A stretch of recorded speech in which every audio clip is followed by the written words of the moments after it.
찬송하시겠습니다. 찬송가 325장입니다.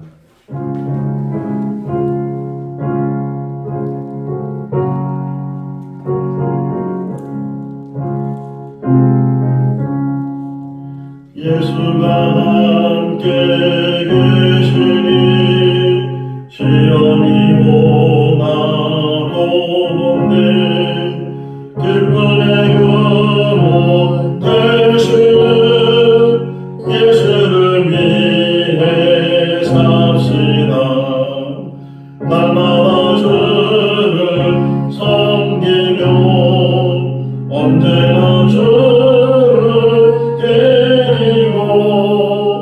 그 사랑 안에 살면서 딴 길로 가지 맙시다.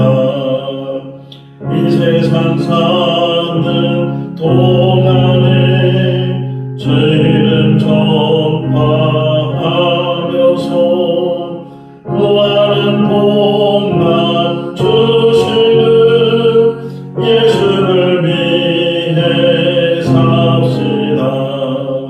날마다 주를 섬기며 언제나 주를 드리고 그 사랑 안에 살면서 딴 길로 가지 맙시다. 이 세상 친구 없어도 예수는 나의 친구니 우리 아니를 버리고 예수를 위해 삽시다. 날마다 주를 섬기며 언제나 주를 드리고 그 사랑 안에 살면서 딴 길로 가지 맙시다. 주께서 심판하실 때 잘했다 칭찬하리니 이러한 상급 받도록 예수를 위해 삽시다. 날마다 주를 섬기며 언제나 주를 드리고 그 사랑 안에 살면서 딴 길로 가지 맙시다. 창세기 12장 10절에서 20절 말씀입니다. 창세기 12장 10절에서 20절 말씀. 그 땅에 기근이 들었으므로 아브라함이 애굽에 거류하고자 하려고 그리로 내려갔으니 이는 그 땅에 기근이 심하였음이라. 그가 애굽에 가까이 이르렀을 때에 그의 아내 사라에게 말하되 내가 알기에 그대는 아리따운 여인이라. 애굽 사람이 그대를 볼 때에 이르기를 이는 그의 아내라 하여 나는 죽이고 그대는 살리리니 원하건대 그대는 나의 누이라 하라. 그러면 내가 그대로 말미암아 안전하고 내 목숨이 그대로 말미암아 보존되리라 하라. 아브라함이 애굽에 이르렀을 때에 애굽 사람들이 그 여인이 심히 아리따움을 보았고 바로의 보아들도 그를 보고 바로 앞에서 칭찬함으로 그 여인을 바로의 궁으로 이끌어 들인지라. 이에 바로가 그로 말미암아 아브라함을 후대함으로 아브라함이 양과 소와 노비와 암수 나귀와 낙타를 얻었더라. 여호와께서 아브라함 아내 사라의 일로 바로와 그 집에 큰 재앙을 내리신지라. 바로가 아브라함을 불러서 이르되 내가 어찌하여 나에게 이렇게 행하였느냐? 내가 어찌하여 그를 내 아내라고 내게 말하지 아니하였느냐? 내가 어찌 그를 누이라 하여 내가 그를 데려다가 아내를 삼게 하였느냐? 네 아내가 여기 있으니 이제 데리고 가라. 같이요. 바로가 사람들에게 그의 일을 명하며 그들이 그와 함께 그의 아내와 그의 모든 소유를 보내었더라. 아멘. 할렐루야. 아멘. 아브라함은 원래 갈대아 우르라는 곳에서 살았다가 또 아버지를 따라서 하란이라는 곳에 갔다가 다시금 가나안 땅에 들어간 사람인데 다시 생각해 봤어요. 갈대아 우르에 살았던 아브라함, 뭐 몇 살까지는 살았는지는 나오지 않지만 어쨌든 거기서 태어나서 유년 시절 또는 청년 시절 또는 이제 장년 시절까지도 거기서 살지 않았을까. 그 지역은 우리가 세계사를 배웠을 때 고대 문명지 해서 여러 군데가 있었잖아요. 항아 문명, 이집트 문명, 또 바벨 문명 이런 곳에 있었는데 바로 그 문명이 있는 그러니까는 고대지만 도시가 형성되어 있고 다른 지역보다는 사람이 살 만한 그런 지역에서 어릴 때부터 거기서 살았고 또 데라가 이제 우상을 만드는 그런 기술을 가지고 살았기 때문에 그래도 부유하게 그러니까 어린 시절부터 부유하게 살았고 아버지의 그 그늘 아래서 그가 안전하게 살았는데 데라가 아버지죠. 데라가 셋째 아들 하란이 일찍 죽죠. 어, 아들을 낳고 롯이라는 아들을 낳고 또 몇 딸을 낳고 일찍 죽게 돼서 혹시 그것이 또 데라에게 아픔이 돼서 그 갈대아 우르를 떠났는지 모르지만 이제 갈대아 우르를 떠나게 될 때 이제 아브라함 가족들과 또 롯과 그 외의 가족들을 데리고 원래는 11장 31절 말씀에 보니까 그 데라가 가나안에 들어가려고 그러니까 목적지가 갈대아 우르에서부터 가나안까지 가려고 했던 이 데라였는데 이게 올라가다 유브라데스 강을 줄기를 따라서 계속 올라가다가 어떻게 올라가 보니까 하란이라는 곳에 그들이 잠시 머물게 됐는데 잠시 머물게 된 것이 결국은 거기서 계속 데라는 살게 되고 데라는 거기서 죽게 되는 그런 이야기를 통해서 오늘 새벽에 데라가 왜 가나안 땅까지 가지 않고 하란이라는 곳에서 머물렀고 거기에 정착을 했을까 그런 생각을 해봤어요. 왜 그랬을까요? 왜 가나안 땅까지 가지 않고 데라가 계속 올라가다가 하란이란 지역에 정착을 하고 오늘 새벽에 제가 이게 핸드폰에 있는 인터넷을 통해서 그 하란이란 지역을 이렇게 지도로 보았어요. 그리고 사진도 여러 장 보게 됐는데 많은 유적들이 지금도 남아 있더라고요. 고대의 도시였기 때문에 많은 유적들이 남아 있고 뭐 그러니까 거기서 또 한편으로 제가 우리 이제 결혼을 해서 신혼여행을 이제 제주도로 갔었는데 지금도 기억나는 게 택시 기사가 그때는 뭐 택시 기사가 하루 종일 이렇게 데리고 다니면서 관광시켜주고 이제 그런 때인데 그 택시 기사가 한 번은 그런 얘기를 하더라고요. 참 이상하다고 그래서 뭐가 이상하냐고 이렇게 하니까 아니 대한민국 사람들의 많은 사람들이 고향이 제주도인데 그 제주도 고향인 줄 모르고 사람들이 살고 있다고 처음에 그게 무슨 말인가 했더니만 이제 결혼해서 신혼여행을 제주도에 와서 첫날 밤을 지내고 그러니까 대부분 그때 또 임신이 많이 될 수도 있으니까 다 원래 고향은 제주도인데 사람들이 자기 고향을 모른다고 하는 그런 이야기가 그때 생각이 났는데 그 하란이라는 지역을 다시금 생각해 보니까 야곱이 이제 아버지로부터 축복을 받고 형이 분노를 해서 형의 낯을 피해서 도망간 곳이 하란이란 지역이잖아요. 가서 라반의 집에 들어가서 20여 년 동안 거기서 생활을 했을 때 거기서 자녀들을 다 낳았어요. 그러니까 마지막 12번째 베냐민 아들만 이제 여기 베들레헴 지역에서 낳게 되고 그 11번째 요셉까지 다 거기서 난 거예요. 그러니까 출생지는 다 하란이 출생지라고요. 어떻게 보면 이스라엘 사람들의 고향이 하란이라고 해도 과언이 아닐 정도로 어쨌든 그런 지역에 이제 대란을 머물게 되고 아브라함은 들어가게 됐다. 그래서 생각해 보니까 머문 이유가 뭐겠어요? 그래도 살만하다는 거죠. 그래도 뭐 갈대아 우르처럼 큰 도시를 이루고 문명이 발달되고 그런 데는 혹 아니라 할지라도 그래도 가보니까 또 거기 사람들 사는 것을 보니까 그래도 살만하고 대부분 고대 사람들은 강을 따라서 강 주변에 지금도 마찬가지잖아요. 큰 도시를 만들려면 강이 있어야 되고 한강이 있고 뭐 금강이 있고 낙동강이 있고 다 강을 끼고서 도시를 만드는 것처럼 원래 그 하라는 유브라이스 강 줄기에서 더 들어가 있어요. 좀 이렇게 안으로 들어가 있기 때문에 큰 강은 보이지 않지만 그래도 이제 물이 있고 목축하는 사람들이 필요한 게 물이니까 오늘 이제 기근 얘기가 그건데 물이 있으니까 거기가 이제 사람이 살만한 곳이다. 뭐 더 가지 않아도 뭐 여기서 머물러도 하는 생각이 혹이나 데라에 있을지 몰랐어요. 그래서 어쨌든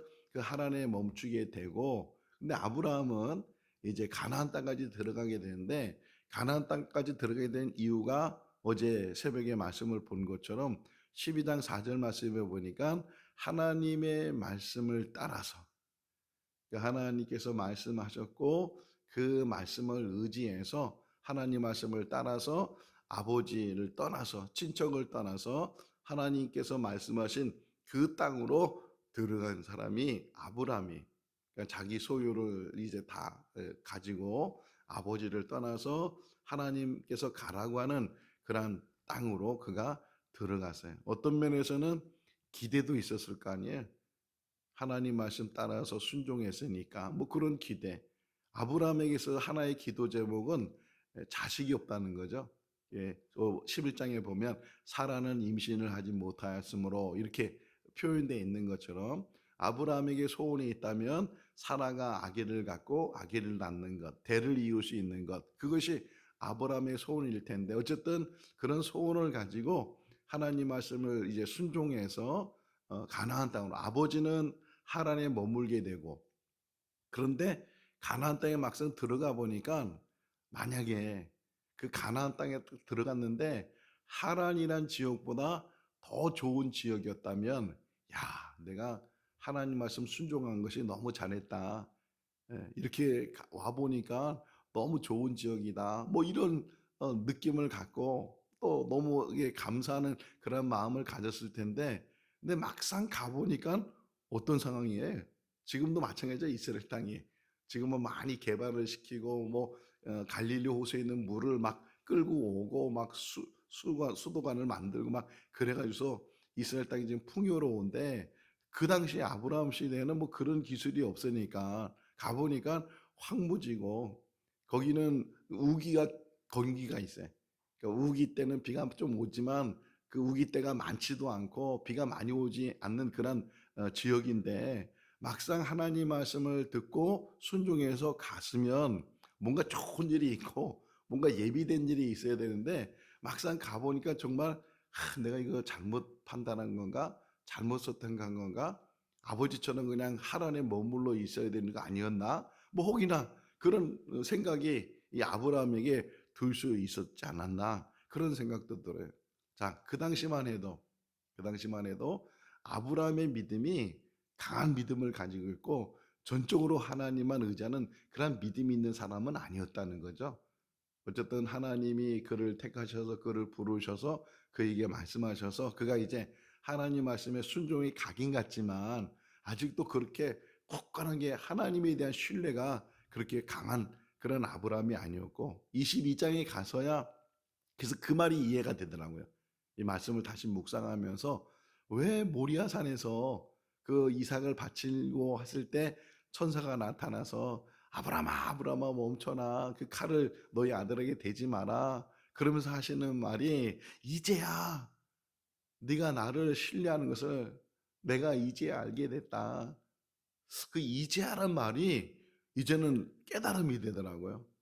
그러니까 우리가 교회에 처음 나온다고 해서 믿음이 강하거나 뭐 믿음이 막 온전히 세워져 있거나 그러지 못하잖아요. 어떻게 보면은 심지어는 수십 년 동안 교회에 나오고 신앙생활해도 그런 믿음을 갖지 못하면서 생활할 때가 너무 많이 있을 텐데 아브라함이 바로 가나안 땅에 들어가긴 들어갔지만 그러나 하나님에 대한 전적인 신뢰와 믿음을 그가 아직은 갖지 못하지 않았는가.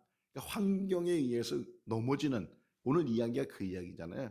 이제 어쨌든 그가 목축업을 하니까 한 곳에 정착하지는 않고 여러 곳을 다니면서 이제 양을 키우고 그러는데 물을 따라가야 되잖아요. 풀을 따라가야 되잖아요. 근데 오늘 10절 말씀의 시작이 뭐냐면 그 땅에 기근이 들었다. 아니, 간단해. 평소에도 이게 물이 없어가지고서 목축하기가 쉽지 않은 그런 지역인데, 근데 더더구나 이제는 그 우기 때 비가 와야 될 그때에 비가 오지 않으니까 아예 이제 땅은 메말라 버리고 그러다 보니까 지금 이 아브라함이 걱정되는 게 뭐예요? 짐승들이 걱정되는 거예요. 자기 재산이 이제 걱정되는 거예요. 이러다가 이 짐승들이 다 죽는 건 아닌가 그런 걱정이 생기. 그 10절 끝부분에 보게 되면 심히 이렇게 심히 기근이 심하였다 이렇게 다시 좀 표현하잖아요. 반복적으로 너무너무 기근이 심하게 되니까 결국은 아브라함이 거기에 계속 머물지 못하고 애굽으로 가게 되는. 자, 아브라함이 살았던 갈대아 우르도 문명지였지만 또 애굽도 고대 문명지잖아요. 그 이유 중에 하나가 거기에 나일강이 큰 강줄기가 저 에티오피아, 저 케냐 거기서부터 흐르는 그 물이 이제 지중해 쪽으로 흘러가면서 이 이집트를 지나가게 되는데 거기는 항상 물이 있는 거예요. 그러니까 가뭄에 그래서 야곱 시대에도 그 야곱의 70명이 다 애굽에 간 이유가 요셉이 아들이 또는 동생이 애굽 총리로 되어 있는 것도 있지만 거기 가면 살 수 있으니까 기근을 해결할 수 있으니까 그 거기 애굽으로 이제 가게 되는. 어쨌든 아브라함이 또 이렇게 볼 때 지금 여기서는 우리 짐승들도 다 죽을 뿐만 아니라 우리들도 죽겠다. 우리도 목말라 죽을 것이고 여기 있다가는 이제 다 죽을 것이다. 혹이나 아버지를 떠난 것이 내가 잘 되려고 떠났는데 오히려 사서 고생하고 이런 혹이나 아브라함이 그런 생각을 가질 수도 있고 아니 하나님에 대한 원망도 혹이나 있을 수 아니 내가 하나님 말씀에 순종했는데 뭔가 형통하고 뭔가 잘 되고 뭔가 이루어지고 그래야 되는데 오히려 더 이런 어려움을 주시냐고 왜 이런 기근을 주시냐고 뭐 이런 생각도 혹 아브라함이 가질 수도 있었을 텐데 어쨌든 그가 해결책을 찾은 것이 그 땅을 떠나는 거예요. 그 가나안 땅을 떠나가지고서 어쨌든 살아보자고 애굽에 물이 있다는 그 소식을 들으니까 애굽으로 내려가게 되는데 자 이제 11절 말씀에 보면 애굽으로 막 가면서 생각해 보니까 이게 이제 또 걱정이 무슨 걱정? 처음에 걱정은 짐승들이 죽어가는 게 걱정이 돼서 재산의 손실이 생길 게 걱정이 돼서 지금 애굽으로 옮겨가고 있는데 이제는 무슨 걱정이 또 생긴 거예요? 자기 목숨이 걱정이 되는 거예요. 자기 목숨이 가다가 자 그때는 이제 시족 사회 또는 부족 사회 그런 사회들을 이루면서 이제 가나안 땅에 살고 있는데 애굽은 좀 달랐어요. 애굽은 벌써 문명이 발달돼 있으니까 거기는 벌써 왕이 있잖아요. 바로라는 그런 왕이 있어가지고서 어떤 체계적인 어떤 국가를 이루면서 군사력을 가지고 있고 어떤 힘이 막강한 그런 지역 속에 이제 아브라함이 들어간다고 생각하니까 가나안 땅에 들어갈 때는 그나마 자기가 데리고 있는 사병이나 이런 사람들이 보호할 수 있고 그럴 수 있는데 이 애굽이라는 데서 이제는 어떤 부족과 시족이 아니고 어떤 큰 국가 체제는 아니더라도 막강한 힘을 가지고 있는 어떤 왕의 체제를 가지고 있는 그 지역에 들어가다 보니까 아브라함의 생각에 야 이러다 내가 다 뺏기는 거 아닌가? 더 나가서 내가 죽는 거 아닌가? 표현을 보세요. 여기 표현하게 되면 12절 말씀 한번 볼까요? 애굽 사람이 그들을 볼 때에 이르기를 이는 그의 아내라 하여 나는 죽이고 그대는 살리리니 이제 고민한 거야. 아브라함이 생각할 때 야 이러다가 내가 죽는 거 아닌가? 짐승 살리려고 지금 옮기는데 짐승은 고사하고 내가 죽는 거 아닌가? 야곱도 보세요. 20년 만에 다시 고향으로 금이 환영하면서 돌아오는데 형이 반겨줄 줄로 생각하고 돌아오는데 들려오는 소식은 형이 400명을 데리고 막 자기를 죽이려고 온다는 거예요. 그게 너무 겁이 나니까 그냥 재산을 나눠버리고 혹이나 하나 뺏기면 하나라도 이게 보존하려고 그런 어떤 인간적인 생각을 가지고 그런데도 마음이 놓이지 않아서 혼자 그 약복강 강가에서 밤새도록 하나님 앞에 기도하는 그런 야곱의 모습을 보는 것처럼 인간의 모습이 그렇다는 게 하나의 걱정을 해결하려고 그 걱정을 피해서 다른 곳으로 가고 다른 방법을 찾았는데 또 거기에는 새로운 걱정이 생기고 더 큰 걱정이 생겨가지고서 이제는 자기 목숨하고 연결되는 그런 걱정 속에서 아브라함이 아직도 아브라함의 모습은 하나님에 대한 신뢰가 보이지 않는 거죠. 바로 우리가 그렇다는 거예요. 우리가 어떤 조그만 문제가 생기고 그러면 그거 걱정 때문에 인간적인 방법으로 해결하려고 그러다가 또 그게 자기 방법이 잘 되는 것 같은데 또 가보니까 또 그 일을 해보니까 생각지도 못했던 그런 문제가 더 큰 문제가 생기는 게 지금 아브라함의 모습이잖아요. 야, 이제는 큰일 난 게 뭐냐면 자기가 죽을 수 있다는 거예요. 그러다 또 인간적인 생각으로 야, 그 죽는 이유가 뭐냐면 자기 부인 때문에 죽을 수 있다고 생각한 거예요. 왜 자기 부인 여기 보면 11절 한번 읽어볼까요? 그가 애굽에 가까이 이르렀을 때에 그의 아내 사라에게 말하되 내가 알기에 그대는 아리따운 여인이라 나이는 들었지만 그 당시는 이제 좀 오래 살았으니까 그 사라의 나이 정도에 지금도 그 아름다움이 지금도 요즘 보니까 뭐 100세 시대에 우리가 살고 있는데 60, 70만 돼도 뭐 옛날 우리 어른들 보면은 막 주름이 쭉쭉쭉 해가지고서 뭐 다 주름으로 가득 찼는 얼굴인데 요즘은 70에 돼도 주름을 찾아볼 수 없을 정도로 그렇게 미모를 많이 가지고 있잖아요. 지금 이 사라도 역시 나이는 많이 60이 넘고 그렇지만 그럼에도 불구하고 그 미모가 아브라함이 말하기는 너무 아름답다, 너무 예쁘다. 여자 때문에 자기가 죽을 수 있다는 게 그런 생각이 드니까 자기 아내라고 하지 말고 누이라고 하자. 이 이야기가요. 비슷한 이야기가 20장에도 나와. 20장에 이제 또 기근이 들어서 그때는 애굽으로 간 게 아니라 그랄로 갔다가 그랄 아비멜렉 앞에서 이제 내 누이라고 이렇게 얘기했던 그런 이야기가 나오는데 어쨌든 당신 때문에 내가 죽을 수 있으니까 아내라고 하지 말고 누이라고 하자고. 원래 또 그런 누이예요. 촌수로 따지면 다 옛날 고대는 집안끼리 이렇게 결혼도 하고 그러다 보니까 뭐 사촌이 되고 뭐 팔촌이 되고 막 이런 관계 속에서 부부가 되는 경우도 있는데 가까운 인척끼리 결혼을 하다 보니까 실제로 뭐 그럴 수도 있으니까 크게 거짓말한 건 아니지만 어쨌든 아브라함이 자기가 거기 죽을 수 있다는 생각 때문에 아니나 다를까 정말 애굽에 가니까 사람들이 막 수근수근거리는 거예요.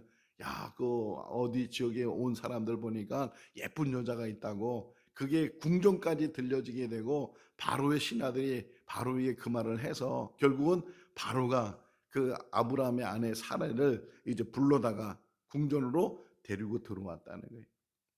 자, 아브라함이 그렇게 어쨌든 자기 한번 살겠다고 그런 거짓말도 하고 그런 속임도 갖고 그러는 가운데 아내를 빼앗겼어요. 아내를 빼앗기면서 이제는 아니 아브라함 아내가 있어야 또 자손을 낳을 수 있는데 이 아내를 잃어버리게 된 거예요. 자, 그랬을 때에 성경이 이제 그다음 성경에 얘기하고 싶은 게 있어요. 그게 뭐냐면 17절에 17절 읽어볼까요? 여호와께서 큰 재앙을 내리신지라. 여호와께서 이 말을 주목할 수 있기를 바랍니다.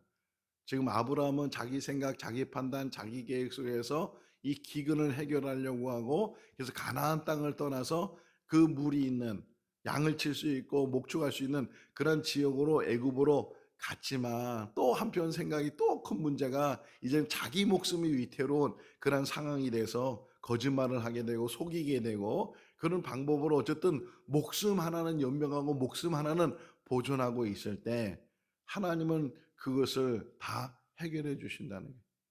하나님이 해결하실 줄로 믿습니다. 왜요? 아브라함과 사례를 통해서 하나님의 뜻을 이루어야 되니까. 하나님은 끝까지 붙으셔요. 혹이나 사람은 그 하나님을 알지 못하고 또 등을 지고 또 멀리 떠나지만 하나님은 끝까지 하나님의 뜻을 가지고 하나님의 뜻을 이룬다는 거예요. 애굽의 바로가 사례를 뭘로 얻었다는 거예요? 아내로 얻었다는 거예요. 아내로 얻어서 그래서 아브라함에게 여기 보시면 16절 말씀에 보게 되면 그래서 결혼 직장금 같은 그런 것들을 아브라함에게 주잖아요. 여기 양도 주고 또 사람도 주고 후대했다 그런 말이 나와. 이렇게 후대하면서 많은 이게 짐승들도 주고 이러면서 아내처럼 이 사례를 데리고 갔다는 거예요. 데려갔는데 그런데 17절에 보니까 하나님께서 개입하셨다. 하나님이 개입하셔서 바로가 사례를 아내로 취하지 못하도록 그 집안에 큰 재앙을 내리게 되고 생각지 못했던 큰 구체적으로 나오진 않아요. 근데 17절을 보니까 그 집에 큰 재앙이 내려져서 이게 우연히 내려진 것이 아니고 뭔가 정말 내가 뭔가 잘못하거나 뭔가 문제가 있어서 이런 재앙이 있게 됐다 하는 그런 깨달음을 가질 수 있을 정도로 바로가 그런 어려움을 갑작스럽게 당했는데 그 갑작스럽게 그런 일을 당하다 보니까 깨닫는 게 뭐예요? 문제가 뭐예요? 사례를 데리고 온 것밖에 없어.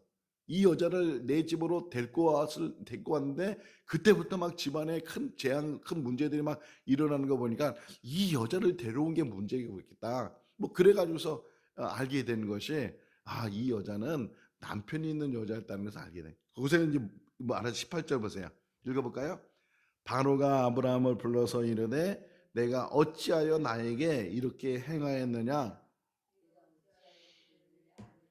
내게 말하지 아니하였느냐? 막 화가 난 거죠. 화가 나가지고서 이 바로가 아브라함에 막 야단치면서 야, 네 아내면서 왜 누이라고 속이고 나한테 이런 큰 재앙이 오게 했느냐고 막 야단을 쳐. 그러면서 뒷부분에 보면 19절 20절 말씀에 보면 바로가 떠나라. 네 아내를 데리고 떠나라. 만약에 지금 다시 생각해 보면 바로가 괘씸한 생각이 들었을 거 아니에요. 그러면 어떻게 해야 돼요? 그렇죠. 자기의 그 권력에 의해서 힘에 의해서 얼마든지 이 아브라함을 죽이고 심지어는 사례까지 죽일 수 있는 그런 권한을 가지고 있는데 근데 바로가 떠나라는 거예요. 떠나라. 자, 이 이야기가 딱 겹쳐지는 게 뭐였냐면 창세기 39장을 보면 요셉이 보디발 집에 가서 거기서 어쨌든 처음에는 얼마나 고생했겠어요. 그러다가 어쨌든 이제 적응을 하고 또 인정을 받고 그래서 가정총무 자리까지도 요셉이 올라갔는데 근데 거기 또 문제가 생긴 게 그 보디발의 아내가 막 유혹하는 거예요. 막 같이 잠자리에 같이 자자고 막 이 유혹을 하니까 이 요셉이 그것을 뿌리치고 그리고서 이제 안 했는데 이 사실을 누가 알게 됐어요? 보디발이 알게 됐다고요. 그럼 보디발의 권력 같으면 어떻게 해야 되는 거예요? 죽여버리죠. 일반적이면 죽여버리잖아요. 근데 보디발이 요셉을 죽이지 않고 그냥 우선 감옥에 가둬두는데 그것이 또 계기가 돼서 나중에 바로를 만나서 이제 애굽의 총리가 되는데 자, 그것도 생각해 보면서 얼마든지 이 바로가 이 아브라함과 사례를 죽일 수 있고 보디발이 얼마든지 요셉을 죽일 수 있는데 그것을 막으신 분이 누구예요? 그래요. 생명을 지켜주시는 분이 하나님이신 줄로 믿습니다. 제가 교통사고가 한 크게 난 게 두세 번, 막 정말 생명을 잃을 정도로 교통사고가, 예를 들면 우리 딸이 한 3살 때 청주에서 안양으로 이렇게 제가 교회를 다녔어요. 거기 교육전도사로 해서 토요일 날, 그러니까 평일 날은 청주에 살고 토요일 날 이제 저희 아내하고 딸하고 셋이서 이제 안양에 가서 그 목사님 댁에서 하룻밤 자고 그리고서 이제 사역하고 또 내려오고 이제 그랬는데 근데 우리 아내가 또 어떻게 연결이 돼 가지고서 조치원에 있는 어떤 분 딸을 이제 바위를 가리키게 됐어요. 그러니까 토요일 날 조치원을 들렸다가 조치원 레슨을 끝나면 거기서부터 이제 국도를 타고 안양을 가는 그런 일을 이제 토요일 날 반복적으로 하게 되는 어느 날 토요일 날 이제 레슨을 다 마치고 국도를 따라서 이제 안양에 가는데 우리 아내가 뒤에 딸하고 같이 앉았다가 저한테 음료수를 준 거예요. 옛날에는 병으로 다 돼 있잖아요. 병으로 된 음료수를 이제 저한테 뒤에서 앞으로 마시라고 줬는데 운전하는 중에서 그냥 이렇게 안 보고 이제 그걸 받았단 말이에요. 안 보고 받았는데 이게 얼마나 미끄러워 또. 탁 떨어지니까 그냥 반사적으로 이 머리가 이게 떨어지니까 미끄러져 나니까 돌렸는데 이게 돌리는 그 순간에 차가 차선을 벗어난 거예요. 차선을 벗어났는데 우리 아내가 놀란 게 뭐냐면 큰 트럭이 막 그냥 마주오는 거예요. 와! 그러니까 저도 또 갑자기 또 놀라니까 그래서 얼떨결에 뭐 순간적으로 그냥 핸들을 그냥 막 돌렸는데 그 국도는 다 가로수가 있잖아요. 가로수가 이렇게 다 있는데 그냥 차가 그냥 곤두박질 쳐가면서 이 논 있는 쪽으로 차가 그냥 확 추락을 했는데 지금도 생각하면 아찔한 게 그 나무 쪽으로 부딪혔으면 또는 그 마주오는 트럭하고 부딪혔으면 뭐 지금 제가 여기 존재하지도 않았겠죠. 그때 뭐 신문에 나서 뭐 교통사고로 아무 개가 죽었다. 뭐 그런 신문이 혹 날 수 있는데 어쨌든 그 위경 속에서 틀어가고 부딪히지도 않고 또 이게 이렇게 틀어가지고서 핸들 어떻게 틀었는지 틀려가지고서 이게 차가 그냥 들어갔는데 그런데 나무 사이로 차가 떨어지면서 바로 그 나무 옆에는 이제 이쪽은 논이고 거기에 또랑이 있었어요. 또랑. 근데 놀라운 거는 그 차가 확 뒤집히면서 그냥 그대로 탁 앉은 거예요. 탁 앉았어. 사람들이 금방 모이더라고요. 금방 모이면서 저 차 안에 사람들이 있다고 하면서 막 삽으로 막 흙을 파내면서 그래서 창문에 그 문을 옛날에 돌리는 문이라 돌려가면서 그 기어 나왔어요. 셋이서. 막 우리 아내는 울고 막 그런데 어쨌든 정신이 없이 경찰이 와가지고 조사하고 막 그래가지고서 지금도 지나간 이야기지만 참 하나님이 안위해 주시고 보호해 주시는 그런 고속도로에서 빗길에 차가 이 톨게이트 나가는데 그냥 몇 바퀴를 돌더라고 몇 바퀴. 그 순간에 죽는 거구나 이래서 죽는 거구나 그런 경험도 있는데 생명의 주인은 하나님이신 줄 믿습니다. 바로의 그 마음을 붙드신 분도 하나님이시고 보디발의 마음을 붙드신 분도 하나님이시고 아직 때가 이르지 않고 할 일이 남아있고 그 아브라함과 사라를 통해서 그 후손들을 통해서 하나님께서 구원의 역사를 이루시려고 계획하시고 아브라함을 택하셨기 때문에 혹이나 아브라함이 실수를 하게 되고 아브라함이 판단을 잘못한다 할지라도 다시금 돌이키는 분이 하나님이시고 다시금 이끌으신 분이 하나님이신 줄로 믿습니다. 우리 오늘 찬송가 325장 부른 것도 딴 길로 가지 맙시다. 딴 길로 가지 맙시다. 하나님의 부르심 받은 우리들은 끝까지 어떤 환경 속에서도 오늘 새벽에 또 묵상등이 뭐였냐면 룻기서였어요. 룻기서 시작이 뭐예요? 기근이 들어서 베들레헴에 살고 있던 엘리멜렉 가족이 모압으로 움직이는. 물론 그것이 나중에 전화위복이 돼서 룻이 이제 나오미를 따라서 그 베들레헴에 오게 되고 보아스를 만나서 이세를 낳고 오벳을 낳고 오벳이 이세를 낳고 이세가 다윗을 낳고 뭐 이런 계보를 만들지만 그 기근을 피해서 아니 그 사람 가정에만 기근이 있었어요? 엘리멜렉 가정에만 기근이 있는 게 아니고 베들레헴에 살고 있는 사람들 아니 전체에 살고 있는 사람들 다 똑같이 기근이 들었잖아요.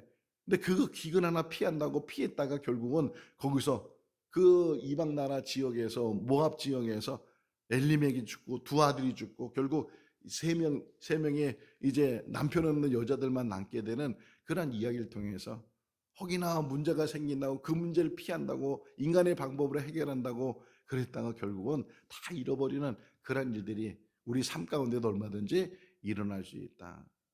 자, 그럼에도 불구하고 결론이에요. 오늘 여기까지만 결론할 텐데 그럼에도 불구하고 끝까지 붙드시는 분이 하나님이신 줄로 믿습니다. 우리가 끝까지 하나님을 신뢰하고 하나님만 바라보고 어떤 환난이 와도 어떤 시련이 와도 어떤 연단이 오고 어떤 어려움이 있다 할지라도 오직 신뢰할 수 있는 분은 하나님이셔요. 사람은 언제든지 등져요. 사람은 언제든지 가까운 사람이 같은데도 멀어지고 그게 사람의 관계잖아요. 우리가 끝까지 엎드려야 돼요. 끝까지 하나님을 바라봐야 돼. 하나님만이 우리의 반석이 되시고 요새가 되시고 피난처가 되시고 우리의 힘이 되시고 우리의 능이 되시는 분이 하나님이신 줄로 믿습니다.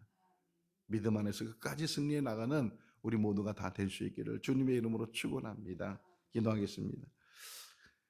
사랑이 많으신 하나님 아버지, 하나님을 믿으면 평탄한 길이 생기고 만사가 형통한 것이 아니고 때로는 더 어려운 시련 가운데 환난 가운데, 기근 가운데 그 상황에 우리에게 어려움을 주는 줄로 압니다.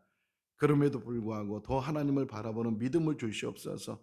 흔들리지 않게 해주시고 사람 때문에, 환경 때문에, 문제 때문에 우리의 믿음이 흔들리지 않도록 하나님 붙들어 주시옵소서. 더 주님께 아버지 의지하는 믿음을 갖게 하여 주시고 자로나로 치우치지 않게 해주시고 인간의 생각과 인간의 방법으로 움직이거나 인간의 방법으로 문제를 해결하려고 하지 않도록 주님 도와주셔서 오직 하나님만 바라보며 의지하며 기다리며 참고 인내하며 믿음의 승리자가 될 수 있는 우리들 되게 하여 주시옵소서. 오늘도 주 안에서 주님과 깊은 교제의 삶이 되게 하시기를 간절히 바라옵고 우리를 권하신 예수님의 이름으로 기도하옵나이다. 아멘.